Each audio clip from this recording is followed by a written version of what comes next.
On the fifth Sunday of Lent, we hear the powerful story from St. John's Gospel of the woman caught in adultery.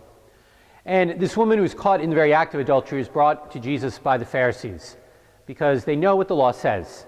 This woman was obliged by the Mosaic law to be stoned to death. And they were trying to trap Jesus between the letter of the law and being merciful.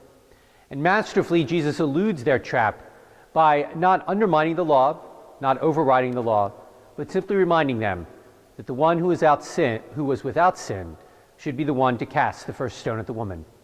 And it's a powerful reminder to us of the need for us not to cast stones in our lives.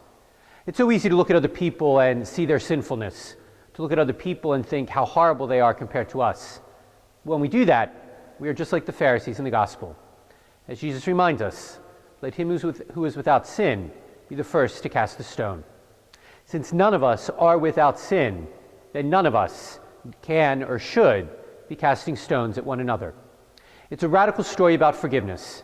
It's a radical story about the lack of judgment. It's a radical story about one sinner accepting another.